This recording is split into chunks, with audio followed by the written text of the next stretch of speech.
Barakatuh. This is Dr. Halima again, and today's lecture is number 4, and it is about literary translation. What is literary translation? The main learning objectives of this lecture are as follows. Now, by the end of this lecture, you should really be able to show understanding of the concept of literary translation, and you should be able to translate certain types of literary text. So it is really important to understand what we mean by literary texts, literary translation. Very important to establish this kind of concepts. Because you cannot translate really literary text unless you understand what we mean by literary translation. So today, hopefully, you will be able to show some kind of understanding of this type. Now, what are the types of text? There are certain types of text. There are, you can look at text as literary text or non-literary text. So literary text or literary text really stand as a genre by itself. It's super genre. And the literary texts have certain features. Now you say to me, okay, Dr. Halima, how can I differentiate or how can I distinguish literary text from non-literary text? I say to you, okay, now you have to look at the following features. You have to look at the following characteristics. When you see a literary text, you can tell whether it is a literary text or not if you know the following, if you are aware of the following features. Number one, a literary text should have a written base form.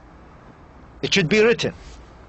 I know there are some spoken form, but the majority of literary texts are written form. Number two, literary texts enjoy canonicity. Canonicity means social prestige, high social prestige. It means people, the society, respect these texts because they reflect their culture, their literature, their heritage. So they respect this form of text. Literature, literary text. And what is special about literary text is that they fulfill an effective and aesthetic rather than transactional or informational function. Means the function of a literary text is like emotional, is effective, is aesthetic, it means to present things beautifully, to move you emotionally, not to pass information, to provoke emotions, not to give you information or instructions like you are reading a machine manual or a scientific text or whatever. No. A literary text main purpose is to evoke and provoke and emotions, make you feel, you react emotionally and sentimentally towards a text. Again, one of the main features of a literary text is that they don't have real world value. They are mainly just as fictional, whether they are fact-based or not. You say to me, no, doctor, this story happened in reality. Okay, it might happen in reality or it might be factual, but again, they don't have this real world value because they are fictional rather than they are fictional, you know, unlike non-fictional material.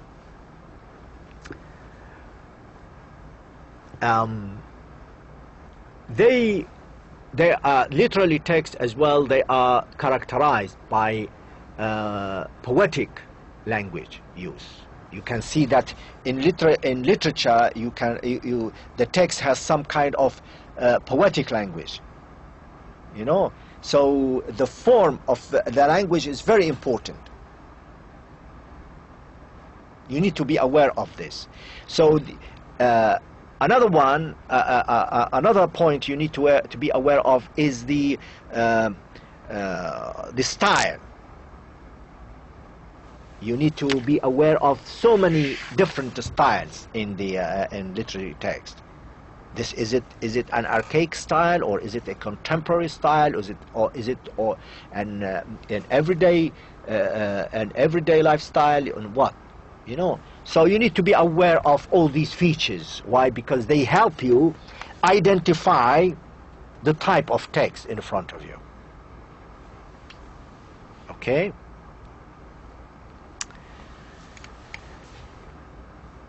Again, it's not only these features. Literary text, conventionally speaking, if you say, what do you mean by literary text? I mean, what are the genres of literary text? The main types of literary text are realized in genres of drama, poetry, fictional prose, such as novels and short stories. So these texts, or these genres, or these types, are really representatives of literary texts. In addition to these types of literary texts, people consider sacred texts as part of this literary literary writing. Now, regarding sacred texts, we will touch on the translation of the Quran, inshallah, and see how they how they approached the translation of the Quran and the translation of the Hadith, inshallah. So I will give a lecture on the translation of the Quran and another lecture on the translation of the Hadith, because they are considered like under the category of literary texts or literature.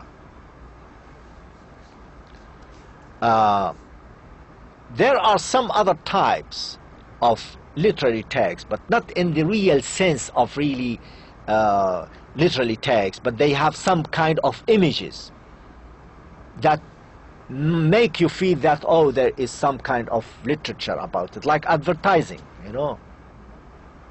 So it's non-literary, but it has some kind of literary features. So traditionally, translation theories derived largely from literary and sacred text translation. The theory about literary text translation is or has been derived from sacred, the translation of sacred texts. Okay, so you need to be aware of these texts. Now, the most debatable issue on translation is the concept of equivalence in translation. The concept of equivalence is the most problematic issue in translation. Now, let's go to look at translation translating literary text, we will look at it from 3 points, from 3 points of view. Number one, we look at translation as text, we look at translation as process, we look at translation with links to social context. But now looking at translation as text.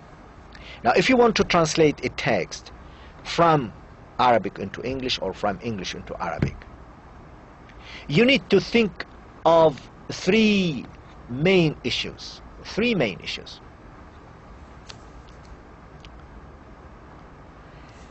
The concept of equivalence, the concept of communicative purpose, and the concept of style. Now in terms of equivalence, the main debatable question is, you ask yourself, can I find the equivalence of this text in Arabic, the equivalence of this Arabic text in English? How much can I be approximate, near to the exact equivalent of the text? So the question of equivalence is so difficult that translators wonder how they can replicate the complex web of stylistic features found in many literary texts. You say, how can I really transfer, or how can I find equivalent of this style into another style? Again, you need to look at translation, at translating the text in terms of communicative purpose. It means the question is how far translators should prioritize loyalty to the source writer versus producing a text that works in receptive genre terms. Now, you need to ask yourself,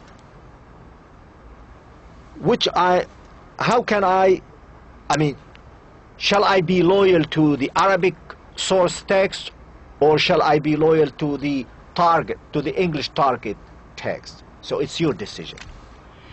But you need to take into account the communicative purpose. It means when you are taking the side of Arabic, then you need to be able to communicate your message, your Arabic message, into English. So the communicative purpose of the text is very important, and you have to be aware of it.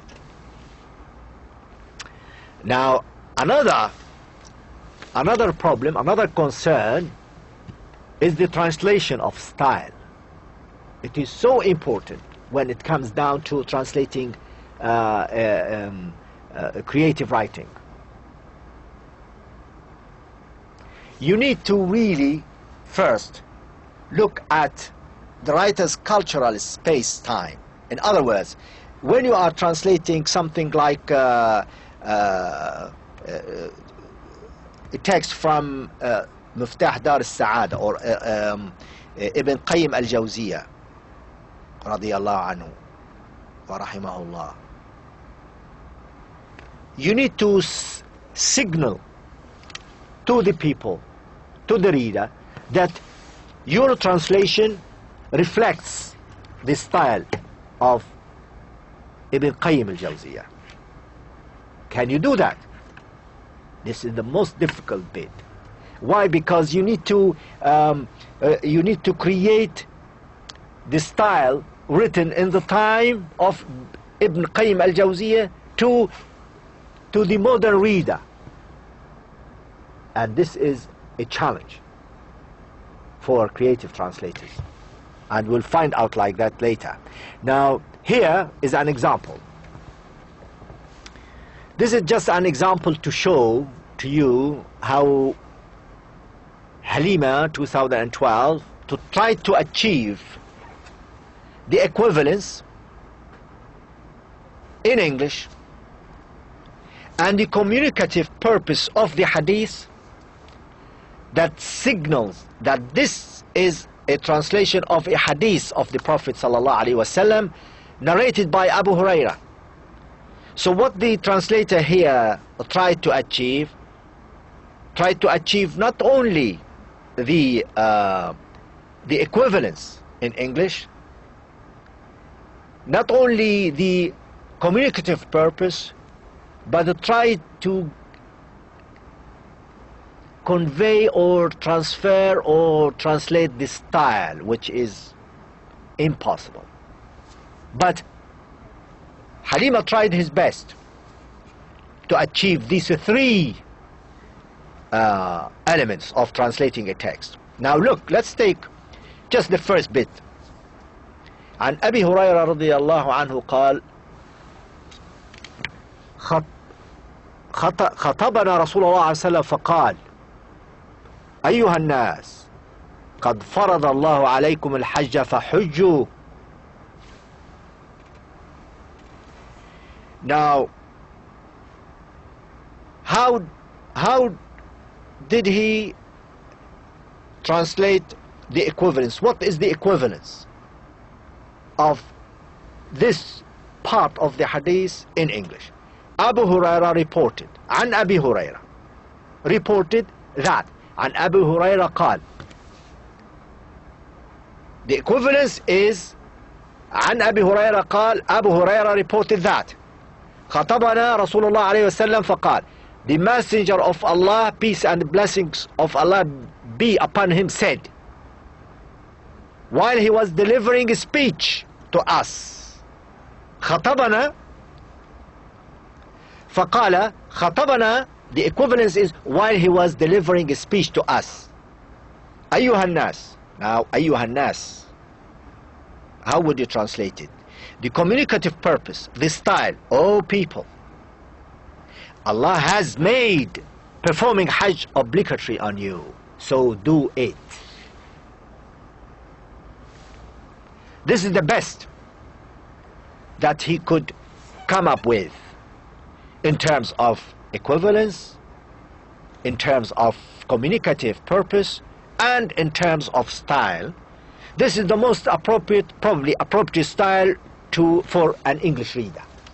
Okay, this is just a little example how you should take into account the equivalence issue, the communicative purpose issue, and the style issue of the text. Now we move to translation as process. I'm sure you have passed theory of translation, and you know what we mean by process. The process means the cognitive operations that take place in the mind of the translator before he puts his translation on paper.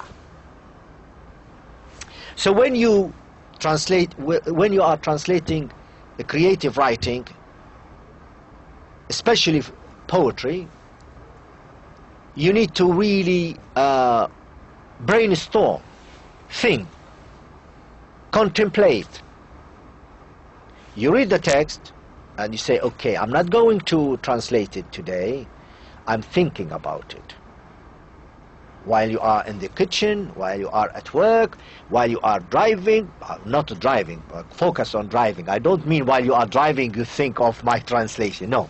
What I mean is you reflect, you brainstorm, and then you do the translation. For instance, look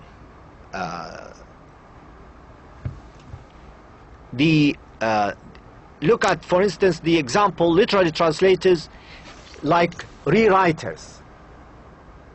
You write and rewrite. Like it is a process, you recycle your translation until it gets to a proper form. Now in روضة المحبين ونزهة المشتاقين, Ibn Qayyim al-Jawziyya, 8th century of Hijrah, he wrote something and you want to translate what he wrote about, for instance, al-ushq. Now, how are we going to translate a text like this into English? How can we ask the English reader or convey to the English reader the experience of Ibn Qayyim al-Jawzi or people in his time and in his place? Now, how can we achieve equivalence in English? How can we achieve communicative purpose? And again, how can we achieve the style? Look at this. فنقول. This is taken from روضة المحبين ونزهة المشتاقين لابن قيم الجوزية رحمه الله. فنقول اختلف الناس في العشق هل هو اختباري أو اضطراري خارج عن مقدور البشر. فقالت فرقة هو اضطراري وليس اختياري. قالوا وهو بمنزلة محبة الظمآن للماء البارد والجائع للطعام هذا مما لا يملك. It's not easy to translate, not easy at all.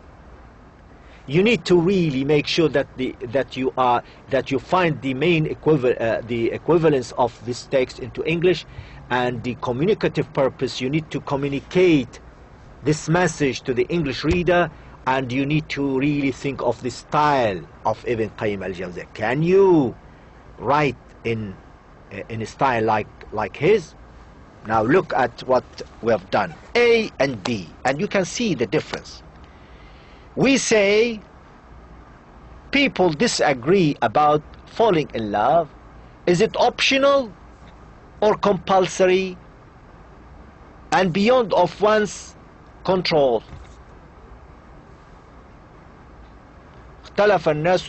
فنقول اختلف الناس في العشق هل هو اختياري أو اضطراري. We say people disagree about falling in love, comma. Is it optional or compulsory and beyond of one's control? Now look at the second version of it. You can see the difference. We say people seem to have different views of the concept of falling in love. Is it something optional or necessary beyond one's own control? Now, the second one sounds more Englishy, and I'm sure you agree with me. We don't have time really to analyze every word of it, the difference between A and B, from the linguistic point of view, from the equivalence point of view, from the communicative purpose point of view, and even from the stylistic point of view. But I've given you just what we say, a taste of it, so that you appreciate translation when it comes to translation as a process. Now the third point, when you look at translation with links with the social context. So you really need to look at translation as something has something to do with the community. So you need to think, look, translation, if I want to translate, translation has to do with the production team, the communities of interest, the fees, the system. Even you have to look at the the context of literary translation are connected to subject setting. I mean, relationship. You need to think of the ideology, the identity, and the ethics. All these criteria and elements have something to do with the society and translation. So translation has something to do with the social context. You cannot ignore the society around you. So when you are translating, make sure that it is compatible with the social context you are living in, the setting. Is it clear? I hope so. I hope so. Okay. Now, an example. Now this This is an excerpt taken from a little story written by Noaimi as well. The story is a short story, and cut and chat. Now, I would like you to look at this excerpt and relate it to the social context. Listen. كان جو غرفة الضيوف باردا ومنعشا يهدهد جفونه ويغريه بقيلولة ممتعة، لكن الملل لبس لبوس القرف ولف شباكه حول روحه القلقة المتيقظة. فكر في قص شعره الذي طال في بعض الأماكن من رأسه وهر من أماكن أخرى. سرح شعره بأصابع يده اليمنى القصيرة، وتذكر كم كانت زوجته تكرر على مسامعه في مناسبات عدة أن شعره بدا وكأنه سلة قش ليلة عرسه. Now, how are we going to translate this? You need to think of the social context. You need to think, look, this story was written by an Arab native speaker. He lives in certain context. He lives in a certain setting. The environmental atmosphere, the cultural atmosphere, the social atmosphere, the whole environment of the text you need to bear in mind when you are doing this. Okay? And I left the translation for you to analyze and investigate. Now, I would like, before I leave, to stress on the importance of translating the practical. Now, this practical is taken from, translate the following speech by Shylock, taken from Merchant of Venice by Shakespeare into Arabic. I would like you to translate it into Arabic, please. And be creative, be imaginative, and be good in transferring style. This is Shakespeare's style. I know it is difficult, but I'm sure you are up to it. You are level 7, which is good, very good. Now, how are we going? And then translate the following excerpt from a short story into English. Use your creative ability in your translation. Again, I'd like you to translate it in your own words. So please do as much. Do practice. And I would like to thank you very much indeed for your listening to me and watching this lecture, and I hope that you will benefit from it and enable you to translate in creatively and in a very effective way. Thank you very much, and see you next and talking to you next lecture. Thank you.